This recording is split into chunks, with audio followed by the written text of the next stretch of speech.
উৎসবে আনন্দে নানা আয়োজনে ঢাকা দক্ষিণে পালিত হচ্ছে হৃদয়ে ঢাকা ৪১৬ মাসব্যাপী আয়োজনের অংশ হিসেবে আজ শোভাযাত্রা। সেই খবর জানাতেই পুরান ঢাকা থেকে যুক্ত হচ্ছেন সহকর্মী আতিক মেজবা লগ্ন।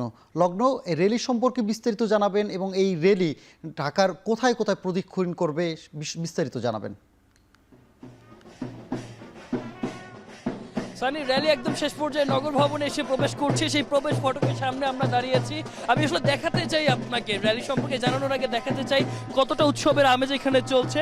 আমরা কিছুক্ষণ আগে দেখেছিলাম যে ঘোড়ার গাড়ির যে বিষয়টি ছিল সেটি আমরা দেখতে পেরেছি, এবং এরপরেই ঢাকার যে নিজস্ব কিছু ঐতিহ্য রয়েছে, অর্থাৎ ঢাকার যে বিভিন্ন স্থাপনা রয়েছে, ৪১৬ বছরের যে স্থাপনাগুলো রয়েছে, যেগুলো আসলে ঢাকার মানকে সমুন্নত করেছে, সেই বিষয়গুলো কিন্তু এখানে র্যালিতে নিয়ে আসা হয়েছে। আমাদের ঠিক অদূরেই আমরা দেখতে পাচ্ছি যে বাইতুল মোকাররম মসজিদ থেকে শুরু করে ঢাকার যে আহসান মঞ্জিল এবং গুরুত্বপূর্ণ স্থাপনাগুলো রয়েছে সেগুলো এই মুহূর্তে দেখানো হচ্ছে। এখানে যারা রয়েছেন তারা আসলে সেখানে উপস্থাপন করছেন, এবং এর মাধ্যমে যারা পুরান ঢাকার নাগরিক রয়েছেন, নগরবাসী রয়েছেন, যাদের শেকড়টা পুরান ঢাকায়, একই সাথে যারা কর্মজীবনে কিংবা বিভিন্ন কারণে আসলে ঢাকায় থাকেন, সবাই মিলেই একটা উৎসব পালন করছেন এখানে, এবং বলছেন তাদের যে জীর্ণতার জায়গাগুলো রয়েছে সেগুলোকে দূর করা হচ্ছে। আমি একটু দেখাতে চাই আপনাদেরকে। নিঃসন্দেহে দেখতে পাচ্ছেন যে এখানে যেমন নগরবাসী সবাই আসলে সাদা রঙে পুলকিত হয়েছে, এবং বলছে যে এখানে আপনি নিঃসন্দেহে দেখতে পাচ্ছেন যে এখানে পালকি রয়েছে, অর্থাৎ চিরায়ত বাংলার যে পালকি রয়েছে, গ্রামীণ থেকে শহুরে ঐতিহ্যের যে পালকি রয়েছে,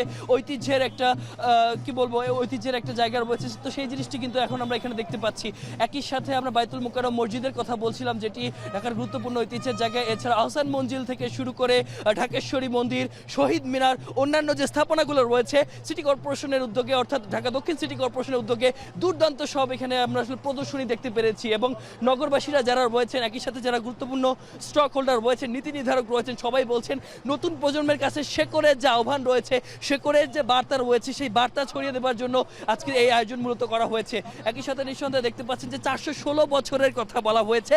৪১৬ বছর আগে শায়েস্তা খানের সময় থেকে যে ঢাকা শুরু হয়েছিল, বিভিন্ন সময় ক্যালেন্ডার এবং পঞ্জিকা পাল্টে ঢাকা যে আজকের এই অবস্থায় এসেছে, যে ধরনের গল্পগুলো রয়েছে, যে ধরনের ইতিহাস রয়েছে, যে ধরনের শেকড়ের রয়েছে, সব কিছু, এবং জীবন্ত আহসান মঞ্জিল যেমন হতে পারে আসলে সবুজের মধ্যে, সেই দৃশ্য নিঃসন্দেহে আপনারা দেখতে পাচ্ছেন। এবং একই সাথে দেখাতে চাই এই শহরটা যে সবার, এখানে হিন্দু, মুসলিম, বৌদ্ধ, খ্রিস্টান সবাই মিলে অসাম্প্রদায়িকভাবে সম্প্রীতির গান গেয়ে যে এখানে ছিল, সেই বার্তা কিন্তু এখানে দেখানো হচ্ছে। বিশেষ করে পুরান ঢাকার আর্মেনিয়ান যে গির্জা রয়েছে, বৌদ্ধ মন্দির রয়েছে, ঢাকেশ্বরী মন্দির, তারা মসজিদ, সব যে সহাবস্থানের যে বিষয়টি রয়েছে, সেই সহাবস্থানের বিষয়টি এখানে নিশ্চিত করা হয়েছে, এবং নগরবাসী এখানে স্বতঃস্ফূর্তভাবে অংশগ্রহণ করেছেন। এবং খুবই লম্বা একটি র্যালি আমরা দেখেছি। পুরান ঢাকা জগন্নাথ বিশ্ববিদ্যালয় থেকে শুরু হয়েছিল, সেটি কিন্তু নগর ভবনে এসে শেষ হচ্ছে।